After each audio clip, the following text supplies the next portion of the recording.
There is a podcast about an island in the North Atlantic where people have been looking for an incredible treasure for more than 200 years.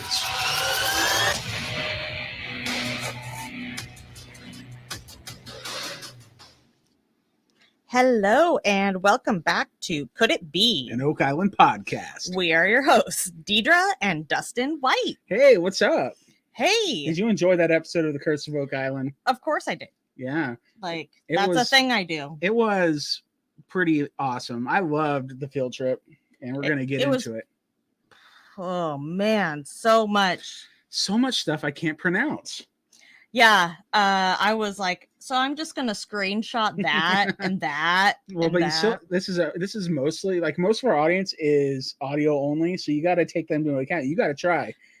Yeah, but you don't have to try? Is that what you're saying? No, you have to try. Oh, okay. All right. I'll have a better time trying, I think, than you will. Sure. So, hello, everybody. Welcome to our guests in the chat. Everybody is ready for us to start recapping. Mm-hmm. Yeah, pretty cool episode. It was so good to see our buddy Corian over in Portugal leading the charge. Oh, yeah. He killed it. Oh, yeah. It was really, really great. All right. So, sorry, I'm just doing this. We are going to be talking about it a little bit out of order this time. Last time we went chronologically, and it went okay. Yeah, Today? this feels like we need to do it like In sections. Like where Portugal's a section Mm-hmm. and the island's a section. Sure. Right? I mean, then that is what we will do. You know what's funny? As soon as we sat down, right before Deidre pressed the go live button, her microphone decided to pop out of its whole stand just fell apart. Yeah, and it's like, oh, should we put this off? No, we cannot put it off. We have to do the podcast. Well, and so she fixed it. I blame it on the island. That's the curse. Technical issues are the curse. Classic Oak Island. All right, so are we ready to start pulling up some images? Yes. All right, let's go ahead and do this one here. Boom, just like that? Like that? Or do you want the full screen? I thought we were... There you go. Okay. All right, so we just got this fun stock image of the Curse of Oak Island, but we are going to start jumping in to, we're going to cover the island part first. Yeah, so we're going to oak it and then port it. So this is season 9, episode 23, Follow the Cobblestone Road. Yes. Sweet. So let's see here. We see the money pit a few times. Do we? Yeah, let me click there. Go ahead. Should work. Yeah, there you go. Had it there. We do see the money pit a couple times, but it is the place where the least amount of footage was shot for this episode. Just, and they may just be...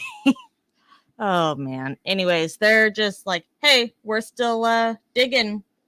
It's still all hands on deck over in the money pit. Well, they still have to get to the depth that they need to, right? So they're putting down a can in mid-November, the last one of the season, and even opening Clotworthy says it's only 3 weeks until before it's too cold, they can't do anymore. And I'm thinking mid-November, so they decide to...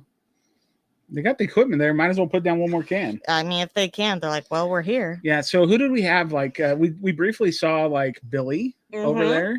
We saw Terry and... Marty. Yeah, like, everybody but Rick... Doug, Peter, and Alex, I guess. Yeah. Yeah, they still had all hands on deck. They were still doing their thing. Mm-hmm. And you want to go to the next? Oh, sorry. You gotta flick through these. But however, there was a couple of little side adventures on the island where we had Marty go out with Gary Drayton to do some metal detecting over on Lot 8. Mm-hmm. So they've got a couple spots that they're gonna hit. And Lot 8 is the one where they had that large magnetometer hit. Yeah. Right? It's kind of been an exciting lot lately. Yeah, I think, isn't it Gary that keeps saying, you never know, we might find a hatch. Yeah, exactly. That's what he wants. Well, Marty and Gary go out, and the first thing they find... An hinge. They think. Yeah. Right? I was like, what is that? It's like a perfect triangle almost. It's an equilateral triangle. Oh no, that's not equilateral. isosceles triangle. Yes. Yes. All right. So we have they found this piece of metal and it they bagged it and tagged it. They're excited because it seems like it could be a hinge, right? And Yeah. I mean, but they didn't have any idea what it could have been used for. Like they were just, well, we'll for hingy things. we'll show it to Carmen Lake later. Exactly. Is what I think they're thinking, Yeah. So then they move on to their next target, and Gary is like overcome. Oh my gosh, Gary's about to jump out of his skin. Yeah, I thought it was actually going to happen. It's like, are you kidding me? Well, I thought he was going to do his gold dance because in the preview up to this point, it said, because we saw it said Gary said it's a trophy find. Yes. And so it was a pretty big deal. Yeah. So I'm thinking, like, is it a brooch? Is it what? Well, what it ended up being, like, Gary was like, it's a musket. It's a musket. Like, he was like jumping. Yeah. He was so excited. So excited. He just can't hide it. I know. He's just looking up. He's basically looking at God right there and saying, thank you. Thank you for allowing me to find this today. And I think Marty was equally like excited based off of Gary because he's wanted to be out there for one of like the really good finds. Like Rick has always been his lucky digger. Yeah. And Marty's like, I want to find something cool. I sent Big Brother off the island. He even says like these, it's a brotherly thing. I want to like. He wants to one up. I'm competitive here, so that's what you do especially when you're kids. You want to one up your big brother, especially the big brother. Well, yeah, exactly. Yeah. So it was a beautiful moment. Hey, you know what? In the chat, Dana says that he was Tiggerific. He was Tiggerific, and people listening on the podcast just aren't going to know what that means because we had a really raucous Oak Island pregame earlier on. We did before the episode aired. And if you go to facebook.com/Oak Island Podcast, you could join us there at 5 p.m. Pacific. That would be like 8 p.m. Eastern. 1 hour before the Curse of Oak Island airs, we were like assigning Winnie the Pooh characters to each of the members of the Fellowship of the Big. It was off the wall. That was just one of the things we're doing. Scott Barlow was in our chat hanging out. Yeah, he was. Apparently, he's Rabbit. Tony Sampson was in our chat hanging out. So you guys, you might want to come and chat with us and hang out with all the cool people because Deidre's really wrangling for some interviews inside our pre-games to round out the finale of the season. So I'm just saying, be on the lookout and come and hang out with us. All right. Anyways, back to this awesome find.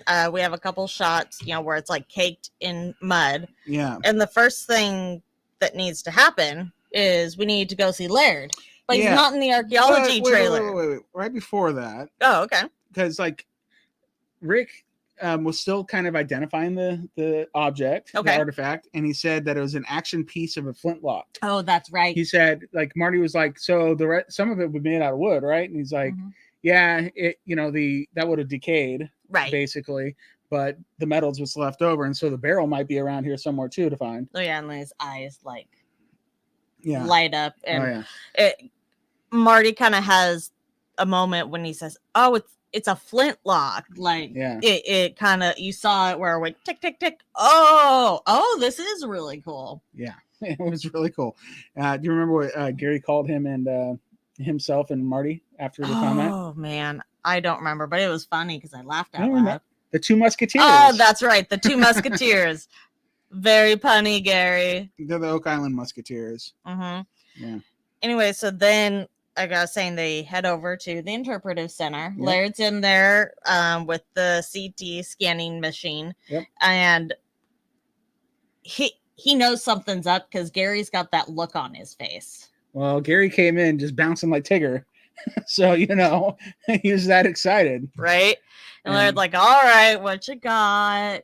And they put it in Laird's hand. He's like, oh, this is pretty cool. It actually looks like a piece of puzzle that's like all like it got kicked underneath the couch and got all crusty and gross.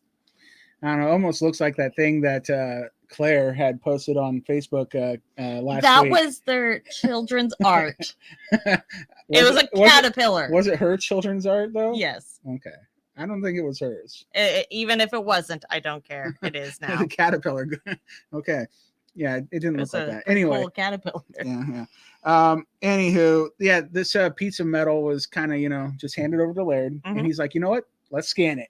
Yeah, so he puts it up on this like couple pieces of foam or whatever in the CT scanner. I've been really excited to really see what the scanner can do because we knew they'd be able to get past corrosion and see what is underneath it. Yeah, see what the thing's capable of. And then they shot it with lasers. And then they shot it with lasers because that's how we roll around here. Yeah. Well, I think on the next slide, we have like a little, maybe not that one. It's maybe the next one. Well, you see the 3D model in this particular image, and Clotworthy is explaining that you can also see the makeup of the elements within it, which is why it kind of looks like camouflage. Those are the different elements, I would guess. Yeah. Hey, we have a viewer over on Twitch that is like, what are you guys even talking about? We are a podcast for the Curse of Oak Island. We are a recap show. It's the biggest treasure hunt of all time. And we recommend, if you don't know what it is, check it out. All right, go for it. Yeah, so you see the little radioactive symbol in the bottom corner of the screen? Yeah, you do. Yeah, so this thing's radioactive, baby. You think they had to wear like lead vests or anything when they're scanning it? No, because that's probably why it's in the box. Probably. I mean, Laird's over there. Him and Gary and Mario were really excited to use this thing. You could tell, right? Yeah. And we, of course, see they've got it up on the big screen because the interpretive center is currently a workstation now. Yep. Do you think that's part of the reason why they're not having tours? Well, they have to weigh the benefits and not, right? So because they did announce that they're not having any tours at all this year. It's just not quite. I get why they don't, because you don't really have any reassurance that you don't have to cancel the tours should something happen. We got canceled on, didn't we? I know. Yeah, 2020. We bought our tickets in February 2020, and then what happened? The pandemic. Everything got canceled. Sad. Yeah. We were going. We were. But now we're not. Well, yeah. Anywho, moving on. It was really cool to see the images of this flintlock, right? And they didn't even have to clean the thing up. Yeah. And then they go and show them, like, you can see it in layers. And the deeper they get, you can see like which different like the bolts and such are in it. Yep. And how many does Marty count? I think he says 12. He's like, that many things hold it together? And it's like about 12 or 13, yeah. Yeah, and then Laird is telling him that like this is what's going to help you identify the actual like maker, who it's from, to see the inside mechanisms and how it was put together, which I thought was really fascinating. Yeah. Hey, quick aside. Look at this image on the screen with look from left to right. Does that look like the snout and horns of a dragon? What is wrong with you? It looks like a freaking dragon. That's what it looks like. All right, carry on. It looks closer to a banana than a dragon. No, it looks like a dragon. I see eyes, nose, horns. You've lost it. I don't think we can do these late night recaps anymore. I am taking them away from you. If you see dragons and I see bananas, then you're bananas. No, you're bananas. You're seeing dragons. You're seeing bananas. Oh my goodness. You're seeing dragon. At least bananas are real. Okay.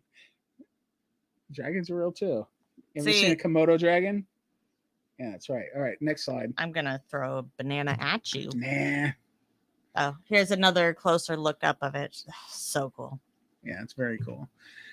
All right, so then we're off to the Oak Island Research Center because we need a very special someone to take a look at that the possible hinge. And when we say hinge, we're talking about a hinge. Yes. We're doing in Gary speak. And so it's Craig and Marty. Yeah. Have called in reinforcements, aka Carmen Legg, and they've got a small pile of things to show them. It looks like but we only hear him talk about one. Yep. Right? Yep. And Carmen's like, oh, yeah, I know what that is. What do you think it was? So he thought it was an hinge, but it was a spade hinge. So basically the tip looks like a spade. Like he explains what the end, like a card with a spade on it looks like. And it's like a decorative piece. And this is a fancy hinge, but also a very heavy and well-made one. Yeah. So it would be to hold something sturdy, as my grandmother would say. Sturdy, huh? Sturdy. Yeah. Carmen was describing it as, something that would have probably held something that had some sort of value, like fine china. Value, weight. Yeah, and to keep it safe. It would be like part of did it seem like it was like a strong box? Strong box? Yeah. Yeah. Our cat is saying hi to everybody. I am so sorry, especially to our poor audio listeners. You know what? Deidre was supposed to put the cat out before it started. Oh, was I? Well, it should have been like a duh. Just kidding. Anyways, it's a spade hinge. Bye, Simon. Simon's getting evicted. All right. Anywho, hi. I'm still here. Deidre went to go remove the kitty because that's just not good podcasting. But maybe it is. Maybe people enjoy Simon. Yeah. So Carmen was impressed by this hinge. Are you impressed by this hinge? I am impressed by it. I like how he throws in there at the end, like, or treasure. Carmen always likes to tease him. Yeah. He said that this piece, how old was it? Let me see. It could have dated back to the early 1400s, all the way up into about 1690. So that's old, and that's still, even 1690s, over 100 years before the discovery of the money pit. So definitely something. Carmen said that you'll see a lot of Spanish hinges like this. But Marty's like, well, what about the Portuguese? Well, yeah, and he's like, yeah. Why not? Like it's on brand for them. Yeah. Well, something we missed with the flintlock. What's so funny? Barb's comment in the chat, that cat is so amusing. Well, if you want to talk about the chat, I saw a moment ago, Trisha said that she saw, she didn't see a dragon, but she saw a bull. And I could see a bull too. Oh, a bull, not a bowl. No, a bull. Guys, it's a banana. No. Yeah. Bananas in pajamas. Anyway, the flintlock pistol, we didn't mention about it. Let me go back to my notes. Gary says that they used that kind of thing, or that was in use from the 1500s all through the middle 1800s. Laird did say that it did not look English. Yeah, that is yeah, that's definitely not. He said it looked more French, but then Gary asked, just like Marty asked, well, how about Portuguese? And Laird said, yes. So it was more. He felt pretty good about it. When it comes from Laird, that's saying something. Yeah. And, but at the same time, are they trying to shoehorn in a lot of Portugal stuff? Well, okay. Marty's out digging and he really wants to find something while Big Brother's gone. He's thinking to himself, we just sent them to Portugal. That costs money. Could it be associated? So everybody wants to know why they're gone. Are we finding Portuguese stuff? Yeah. I don't, sorry to like take away the magic of TV, but something in my mind tells me that the whole Portugal thing was filmed like after they were done for the whole season. Like, I don't know when they went, but I don't think it was in real time that they're doing the two. I don't things. know about that. I don't know. Honestly, I think you might be incorrect there. Magic of TV making. You can, and you need to. I understand explaining a narrative, so it makes sense, especially with all the moving pieces on the show. Like, I get it. You've got a story to tell, and we've got to put the pieces together for, whoever missed last week and stuff like that. But I don't know. It's hard to say, because would Rick leave that close to the end of the season? I don't know. What if, Like, what if, like, in February of this year is when they went to Portugal, or March? I mean, and they just inserted into the same time period as here, and they just used footage of when with that Rick wasn't in. I mean, it's possible. I don't know. Do we have any Portuguese listeners that can tell us if there was a Rick sighting and when? How about a Korean sighting? I bet we do have listeners in Portugal. Yeah, so. well, let's ask them if they've had any sightings. Yeah. All right. Are we going on to Portugal ourselves now? Did we? Yeah, I think so. Oh, we exit the research center, and I took this shot because, well, we all want to point out Carmen Lake's sweet ride.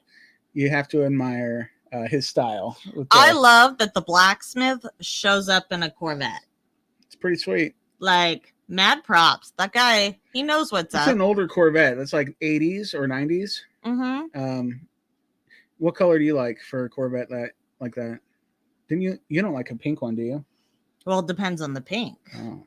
Like, do you remember that pink car we saw the other day? Not that color pink. Not Pepto pink. that was Pepto pink. We saw a car that was completely Pepto pink, and I asked Deidre, I'm like, you think that's a Mary Kay? Or what are they called? Yeah, Mary Kay car. Yeah, but we didn't think so. No, it had like its own Instagram, and you're not getting a Chrysler 500 in Pepto pink and getting it from Mary Kay. Anywho, let's move on to Portugal. Wait, you have to go, I think you go back one. I think you went two. Yep, there you go. There we go. So Korean Mall just posted this image. Oak Island theorist and tour guide extraordinaire. Yeah, he just posted this image on Facebook, and look at those happy faces. That must have been quite the trip. Man, quite the trip. I mean, look at Alex. He doesn't have a coat on. Neither does Doug. So maybe it wasn't that cold. I don't know. Let's see. I'm like, if Billy was there, he'd be wearing shorts. He'd probably be in a tank top too. He probably thinks it's like, summer in the Bahamas or something. Yeah. Man, how that guy, the day Steve was wearing 20 coats and Michael John was wearing a hoodie, I bet you Billy was in shorts and a tank top. I bet you there's just a wide scope on that day. Don't know. Hey, Chris Morford is in the chat. Hey, what's up, Chris? I wonder if Carmen hand forged his own parts to repair his vet. You know what? If you can't get it, just make it. I bet you he would. Right. But this is an excellent picture by Corian, and I appreciate him sharing it with the world. Yep, it is lovely. And Peter looks happier than last time he had seen carvings on a wall. Yeah. I mean, we didn't get the epic Peter face like we did last time they went to France. So. Nope. I still want to know if they pick on him, though. Yeah, I bet they do. I hope they do. Okay, so here's where they go in Portugal. Okay, how do you pronounce it? I don't know. And I took Spanish. Yeah, I didn't. Pava de Lahoso. Lahoso. All right. We're going with that. Yeah. Go to facebook.com/OakIslandPodcast. Rewatch this if you're an audio only listener so you can see it because it's on the screen. We're going to mess up some names. You could also, maybe we should post all these images separately. Yeah. What do you think? We're going to have to do like a spoiler alert warning. Sure. Yeah, but we could do that. All right. So, yes, we are now in Portugal. And we're at the Church of that's our Arcadia. Fontarcadia. That's all I got. Fontarcarda. I think you sound like Corian. Good job. Yay. So yes, this is in Portugal, and this is when they started the adventure, their big old field trip. So I was excited to see them go out here. So we had Rick, Doug, Alex, and Peter. They met with Korean Mall, like we said, and he introduced him to a local expert named Joa.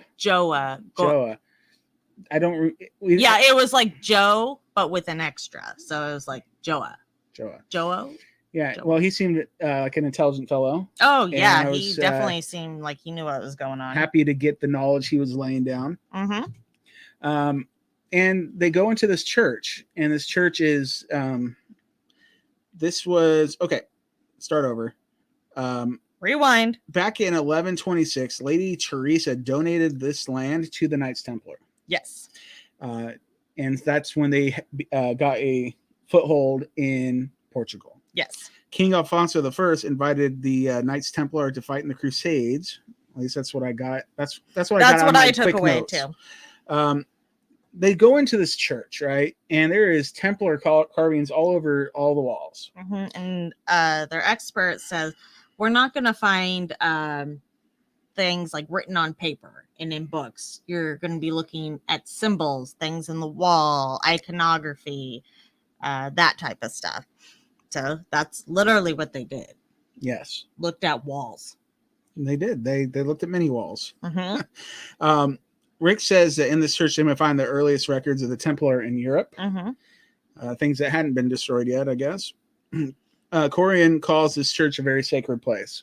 And it seems like it. Like, I would love to go there. Like, I would love to be standing in there. Isn't that so cool? It is beautiful in this building. I mean, it's exquisite. I need to go. All right, so they are walking through, and Rick calls for the team to split up and search for, recognizable symbols, at least to them, on these walls. And so they get their flashlights out and they start moving about. It was Corian and Doug with Joa. Yeah. And Rick, Peter, and Alex split up on their own side. Mm-hmm. And they were taking some looks around. Yeah. And then what you're going to see next, if you're watching visually here, is each of the screenshots was different symbols that they showed. So it's something you can kind of reference back to. A lot of them actually were familiar to me because, we've worked on treasure hunts, one of them being with Egyptian hieroglyphs, and actually they're very similar to some Masonic symbology that you see. There's also alchemic symbols that we've spent a lot of time with on other treasure hunts, and definitely rings true here. Yeah, can you all read Egyptian hieroglyphs? Yeah, we can. I mean, no big deal. I can't really, but I notice a lot. We know how to read them. There's an app for that. Shh. Give away our secrets. This one kind of looks like a target. It actually looks like the symbol that Steve uses on the maps to indicate a borehole. I don't know. It kind of looks like what we'll talk about later, the alchemic symbol for gold. Well, yeah. I mean, it does, but it doesn't have the dot in the middle. And it's a circle in a circle. But they also talk about like mason marks or maker's marks. Yeah. Kind of like you'd find on the bottom of China, or you'd find them from the masons who built. Yeah, here. Robert Clotworthy went into an explanation of that. Mm-hmm. Yeah, and Joa says that the Templars were only foreigners. Like, they came there. Mm-hmm. They weren't like from there. So that's pretty interesting. Something I didn't know. Alex then has a exclamation point kind of go above his head. He's like, found something. Yeah. And, ding, ding, ding. And he calls everybody over. Yeah. And he says that this is definitely on the 90-foot stone. And that gets my attention because I freaking love the 90-foot stone. Yeah. And Doug's a fan as well. Oh, yeah. So here's Alex pointing at the wall and Peter holding the light. No good teamwork involved. Teamwork makes the dream work. Yeah. So look at Peter's face in this image. He looks so much happier looking at these Templar carvings. This is a before, like you need a before and after. But you know what? You know what's great about this? This wasn't a prison, so the people carving on the walls had tools. So what's great about this? It's not a prison. It's a church. I would just like to make sure everybody caught that. Yeah, but look at him. He's like, he knows he's in a safer place. I get it. Well, they weren't going to kidnap him in the prison and lock him up and use his teeth. I know, but who knows what comes around what corner when you're over in a Templar prison rather than a Templar church. It could be haunted. So they had tools to carve these things. Got it. That's where you're trying to get. So. Rest easy, Peter Fernetti. Rest easy. He looks like he will sleep well. Yeah. So they do look at this symbol, and it looks like it's slanted a little bit, and that kind of mimics the what's on the 90-foot stone. We don't know exactly what was on the 90-foot stone, but their best what is this reproduction? Yeah. Has a symbol that looks kind of like the letter I, that extends, like the I comes out of both ends a little bit, and it's slanted a little bit. It's got a little bit of a acute angle. Yeah. And so I concur with that. Yeah, and so could it be? Asks Robert Clotworthy, I'm sure. Sure, it could be. It could be very close, and that was exciting to see because, hey, it is very much what we think is on the 90-foot stone. And it gives you potentially another way to translate the 90-foot stone, right? Maybe not necessarily a language, but with symbolic meanings. Yeah. But yeah, that was definitely, I didn't expect that to come up when they were looking at symbols. Yeah, so didn't Doug suggest that they should look for a maker's mark on the 90-foot stone? I think that's what he said at one point. Yeah, that maybe what they're looking at on here, could there be a maker's mark on the records, or or maybe just one of those symbols is the maker's mark. Maybe that was the maker's mark. Maybe that's that whoever did that carving made the 90-foot stone. It's possible, I guess. I mean, at this point, it could be. Could it be? I mean, I guess. Yeah. All right. So, Corian wants to go back outside to check the outside of the building, and he shows him this cross that's on the exterior of the building, and it's got on the, like, if you're looking at it straight on the left side there is a sun, and on the right there's a crescent moon. Yes. And right in the middle, right in the center of this cross is a circle with a tiny circle in the middle, a dot. With a dot. And we know that means gold. As far as in alchemic symbology, yes. And it also means urine. Doesn't it mean sun too? It means sun or Ra in Egyptian hieroglyphs. So if you were putting money on it, would you say gold, sun, or urine? I'm going urine. At a church? I don't think so. Why not? I mean, maybe it's telling them to aim here, and then no. So on the left we already have the sun, so it's probably not sun. And then we have a crescent moon, and it's probably not urine, so it's probably gold. Probably. Deductive reasoning would say, but there's probably a lot more meanings behind that symbol, so who the heck knows? I mean, someone does. Clearly someone that made this at one time. Yes, for sure. All right, so they go into a little bit deeper with this circle because Doug asked Joa if he had seen the HO stone from Oak Island. Yes. And they do a little recap about the HO stone and how it was blown up and all that was left. To look underneath it. Yeah, isn't that sad? It is so sad. And sad. Then at least there's this piece that was photographed. I forgot that it was literally a puzzle piece to many. Yeah. Which is really, because watch, it's the legend. It's like the key to uncracking the code. It's the key on Steve's map so I can read the rest of the money pit map. But they blew it up. HO go boom. HO go boom. And I always joke that this could actually just mean hydrogen, oxygen, and it's actually water. This is a water stone. You need 2 O's for that. Oh, there is an O within the O. Boom. Goes the dynamite. Yeah. All right. Doug asks, which is actually what happened to this stone. Yes, boom, went the dynamite on the stone. All right, so Doug asked Joa about the HO stone and if it could be Portuguese. And Joa said that he says it definitely could be European. Corian says that the same symbol was over the Templar headquarters in Tomar. And so they're headed to Tomar. So guess what? Another place on the map we got to go. So is it a field trip within a field trip? Oh, there's like 4 field trips within Wait a second. Is this like nesting dolls of field trips? Yes. That's pretty epic. Yes. That is pretty This sweet. is an actual adventure. Yeah. This is okay. This so is literally following the dots. this is, the Indiana Jones graphic, and then you see the plane like fly over to their next location. That's what's happening here. I kind of wish they would have done that. And Yesterday I saw on just a random Facebook post that had a picture of the Ark of the Covenant, and it said, on this day 80 years ago, or 85 years ago, a bumbling archaeologist almost gave up the Ark of the Covenant to the Third Reich, and only I don't know. It was like a meme about Indiana Jones being a bumbling archaeologist that almost gave it away, and then all the people died except for 2 witnesses, being Indiana Jones. You have to see it. You have to be there, I guess.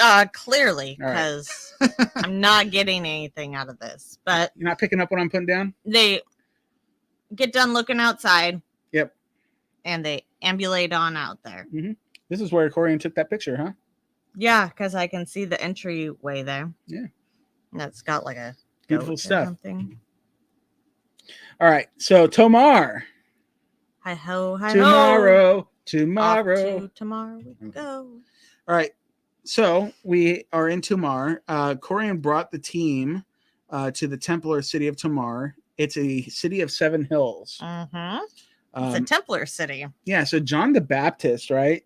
He's the patron saint of the Knights Templar, and there's a statue of him right smack in the middle of the square. Which is really what they're there to see. Yep, because directly below that is the Templar cross they were teased about with from Corian. Hey, Corian's like, hey, I'm going to show you this this cool thing. Let's go on another field trip. Yeah. And he brought him to the spot. Why not? All right, so Joa's last name is Fiandrio. Oh, that's embarrassing. Sorry, Joa. But we appreciate you. We do. Because you dropped some knowledge on us, so we are always appreciative of that. All right.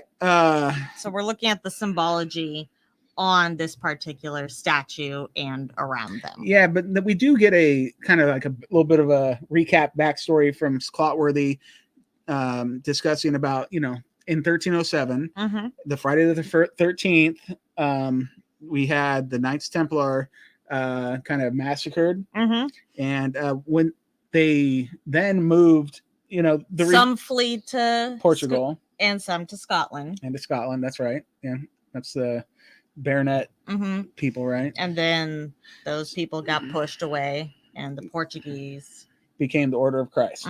They rebranded, if you will. Yeah, the King of Portugal, I guess his name was Dennis. Because that blew my mind. Yeah, he like who?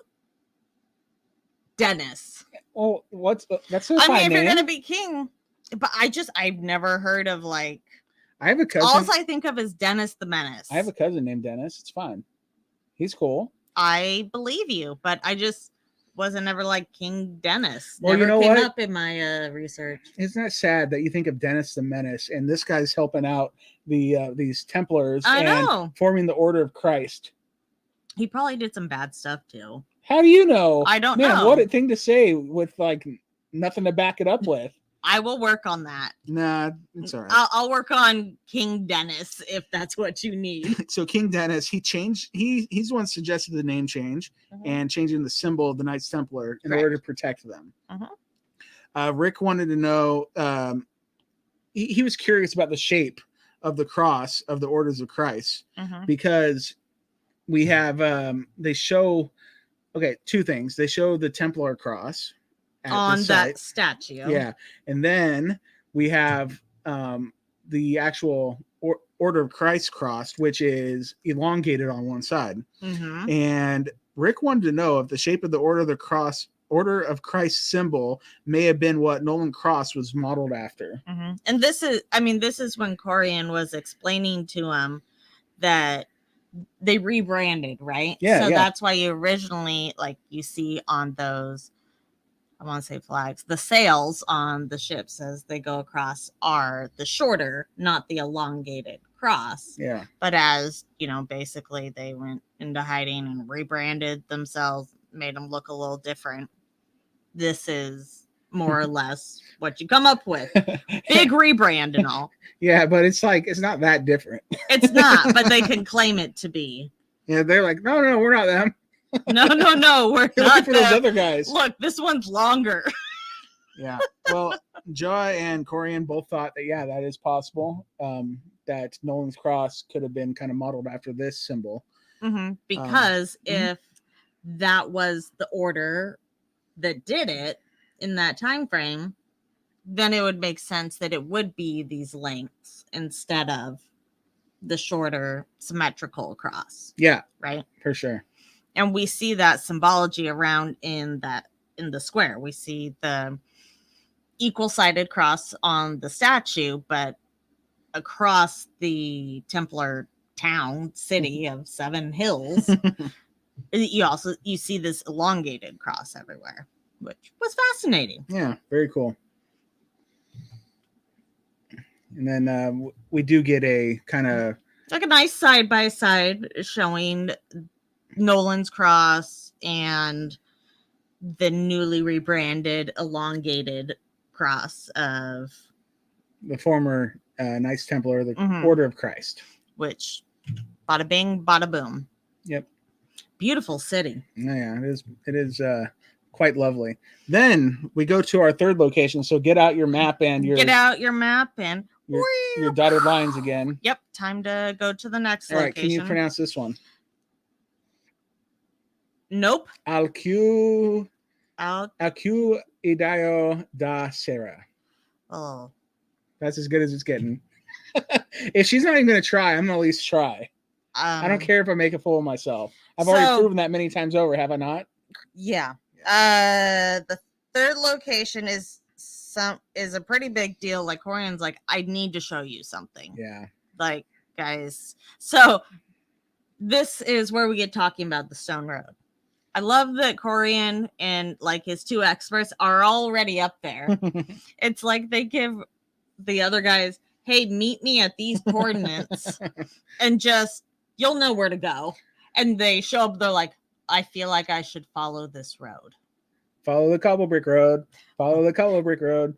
Follow. Be careful, guys. Follow the cobble. Someone's going to break an ankle on this road. Follow the cobble brick road. If you don't know what you're walking into with this, can you imagine pulling up and you're like, I have one of those. I don't know. To me, that looks like it's just fine and dandy for like a mule or a horse or something pulling a wagon over. I mean, those kind of look like wagon tracks right there. Yeah. And it was probably packed in a little bit with like, dirt. Well, you're going to have softer materials, right? That would have washed away at this point, right? Your mortar. And the guy, George, that he's one that's excavating the site and kind of repairing it and everything. So, he's had a lot more time to work on this than the Oak Island people have. And I mean, over that year when they pulled back the road in the swamp, I mean, they have it looking like it's pretty close. Yeah. But they only had a short section. Yeah. And then they had them all stop. This one is ridiculously long. Yeah. Like, so we're looking at an overhead shot of it. And, Corian and the experts are up yonder. Yeah, but it's an epic shot. And they talk about how, like, the level grade of it and how it's, like, at the same angle all the way going up. Just, like, this gradual, smooth incline. Yep. Like, look at the perfect curves and the straight lines on either side. They knew what they were doing. It's just, because they'd seen it before. Yeah. So they're at the third location in Portugal to see this stone road. Rick thinks the road is beautiful, and I'd have to agree. There was a Clotworthy flashback discussing Terry Duveau hanging out at Oak Island and talking about a possible Portuguese connection as far as the stone road goes. And lo and behold, I guess he was right, because literally that's what we see. And then when Rick, Peter, Alex, and Doug finally meet up with Corian and Joa, they are introduced to George. He's an archaeologist who's been working on this for quite some time. Clearly. What's his last name? George I think it's just word. Figueredo. There you go. Figueredo. I bet you that's For a right. guy that can't even say chipotle I or can say Chipotle. or tortilla. Well, that's it. See, I know. I'm shocked that you want to try this. What's wrong with tortilla? Exactly. All right. And there's Joa again. Mm-hmm. Templar historian extraordinaire. Mm-hmm. All right. Yeah, and Rick says when he's walking across this road, that looks very similar to what they've got on Oak Island. Mm-hmm. Corian says that he's happy to see this show get on the road. Nice pun, Corian. We loved it. George is the person, like we mentioned, excavating and restoring the stone road. Mm-hmm. Rick asks what the layers of the stone road were made out of. Mm-hmm. And they were told, there is wood on the bottom. Yeah. There's very large stones beneath and then smaller stones on top. And I'm thinking to myself, we've heard that before somewhere. Right. And well, they're saying there's big pieces on the bottom, right? Yeah. And then they give us a really wonderful side shot of the road where you can kind of see the mortar and what's kind of built up in between. Mm-hmm. Well, like in our stone road, we had all those bark chips, like the wood chips that were laid down as a mat and then for underneath. That's why they keep asking, well, if you would put this in a more swampy environment, would you do something like that? It's like, oh yeah, but this is clearly old. We're talking Roman. Well, yeah, 2,000 years, right? Right. But the difference at Oak Island, there was cribbing, Mm-hmm. a bunch of cribbing underneath the stone road too. Mm-hmm. And I don't know if that's the case here, but he did say wood, so don't know what kind. If it was more cribbing or kind of chippage, or maybe both. Well, and the point that they really drive home being that whoever was here, Mm-hmm. let's say the Knights Templar and their rebrand, saw this. They saw right? this. So they've been like, and they would have known how to do this. Yes. And then they would have had the skills, right, to be able to take this knowledge and then build somewhere else. Yeah. Because clearly the example is here, what we call growing up as the go by, right? The go by is the picture of the puzzle you're doing or the example of something you're trying to recreate. This is the go by. And you've learned how to do it. Like when we get furniture and I just look at the picture and I'm like, okay, I know how that goes together without doing the proper But instructions. at least I hope you had a go by, which was a picture of it. Usually my go by is the picture and then you for help. I know. When I'm like, you put this in backwards, you wouldn't be a very good mason. Probably not. Hey, so Alex, he did ask, because like what you were already kind of briefly touching on, if these kinds of roads were modeled elsewhere, and they confirmed that this style was copied. And like you said, Templars seen it, they can replicate it anywhere, and they know it's a sturdy road. It's already lasted 1,000 years by the time they got to it. So, right on. And it's a blueprint. Well, and you don't have to have a lot of like machines to make this thing. Like you have to have manpower. I'll say, unless you mean people. Manpower, but like if you're coming over to Oak Island and all you have is a bunch of rocks and wood, and you don't have like anything, any kind of industrial anything, or any kind of like ways of making it any more modern or whatever for the time, you're gonna do with what you have and what you see and what you know. So. I mean, that makes, and there's clearly a lot of rocks on one side of the island. I also, the side-by-side picture that they show of the road in Portugal and Oak Island is like, yeah, you really just drove the point home. Yeah, if they would have cropped this down a little bit more and not put any label on it and just said, all right, now which one's which, I probably couldn't tell you. Yeah, like if you cropped it down to get rid of the outside environment and you're just anybody. Yeah, that would be really hard to tell. So the road in Portugal is way more defined, like as far as the sides go and everything, because it's been worked on and restored and whatnot. Oak Island was just uncovered. Yeah. And, in the swamp in a swamp. and just discovered, I'm guessing with a smaller team and definitely less time. Yeah. And then it'll all stop. Yeah. Boo. Sorry. Yeah. And then they, so let's see.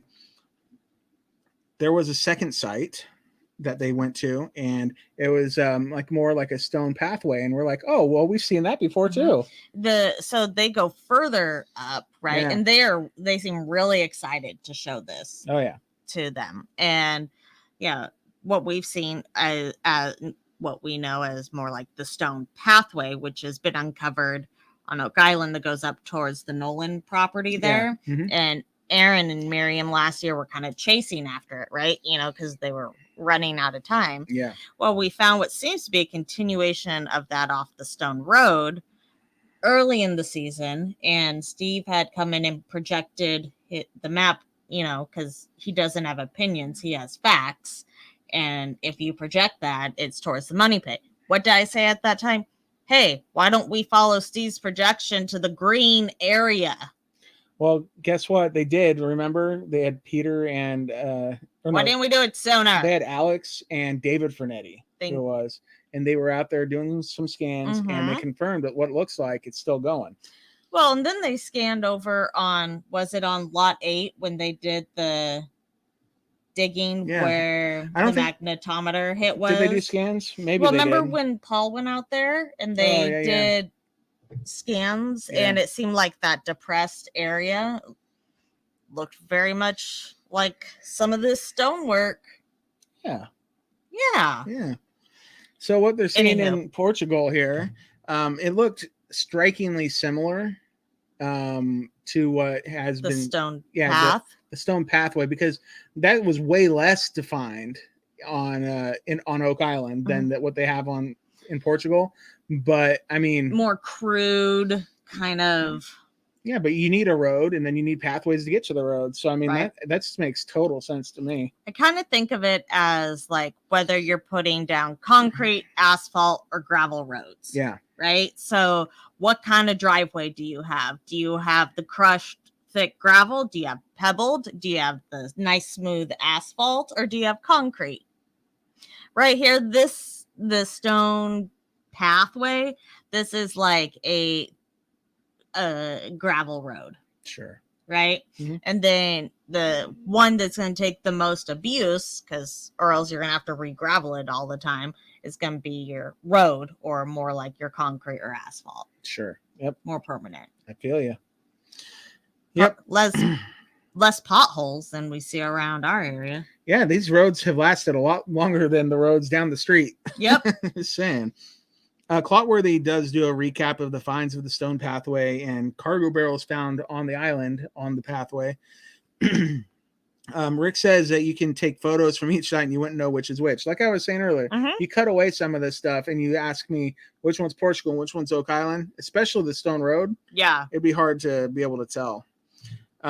Doug shows George what they found on Oak Island and things dating to 1500. George suggests that the two could be similar. Definitely. I'm looking at the overhead of the stone gravel road, if you will. Sure. It's really long. It's pretty long. Maybe like long enough to get to the money pit. Yeah. I mean, sure. Could be. Absolutely. Rick says that they're making progress in Portugal, and his key question is why. And everyone's like, yeah, that's everybody's question. It's always why. Yeah, but or who. He did thank George and Joa for their time. And that was kind of they kind of went to the bottom of back down, right? Yeah, but it's kind of like to be continued, because we know they're coming back. Right. Or they're not leaving the Portugal quite yet. No, not quite yet. And they're like, hey, you want to come to Oak Island? Yeah. And he's like, heck yes, I do. Heck yeah. And they're probably thinking, you're going to want a couple extra coats. Steve isn't going to lend you any of his. Steve has a monopoly of coats. Okay, that's the question. how much weight is his coats? It doesn't matter if he's traveling with them. He just puts them all on, and he doesn't even have to pack them into his carry-on. He could use one of those like vacuum compression machines for all his coats, While and he's then wearing it? no, he just puts it like in his carry-on, and it like shrinks down because it's all puffy, and then he gets there and opens it up, and it goes poof, and they like go everywhere. They wouldn't weigh much. Speaking of, next time on the Curse of Oak Island, we have Gary and Steve and Marty doing some work out. What looks like a lot 8 once again. Yes, lot 8. But actually, weren't they talking about the money pit? Like, wasn't that what Steve was talking about? He said they're going to take their shot, and this is their best shot. Yeah, but it looks like him and Gary are. Yeah, but they're talking standing in the middle of one of the lots. Yeah, of lot 8, because the next shot we see, like, well, besides that they're going back to Portugal, but you see Marty, Steve, and Gary all standing together. Yeah, but I think Steve was talking about the money pit, though. So you think this was a bait and switch? Yeah, probably. Steve has been known to be in more than one place on Does he have episode. A twin? No, he wants one, though. He wants a clone.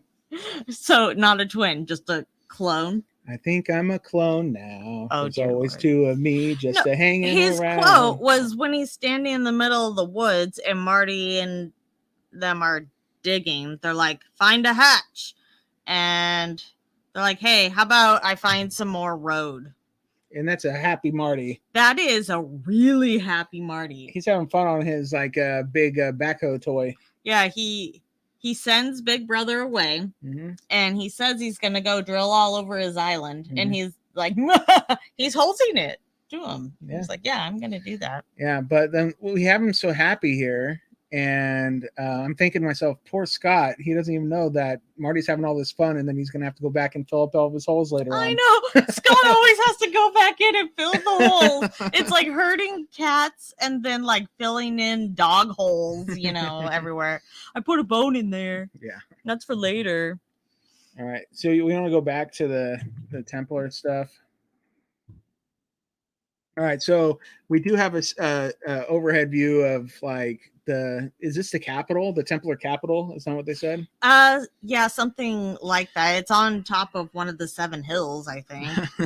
No, I think this is a different area. But Corian said that he shows Rick, Doug, Alex, and Peter the holiest of holies of the Templars in Portugal, and we see inside this like grand church, and it is covered stunning. In frescoes, just absolutely beautiful. Yeah.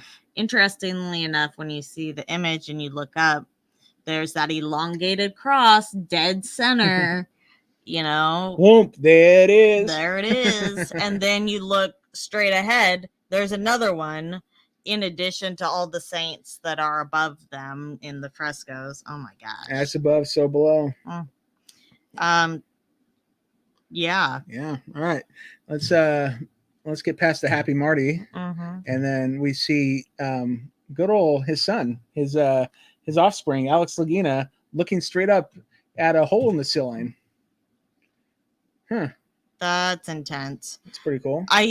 When I first saw that shot, I was like, is this what Gary thought, like looking out of that well when he had the yellow helmet on? He's like, let's go exploring. Yeah. And it kept filling in. No, that's a staircase thing. I mean, they're standing inside of it.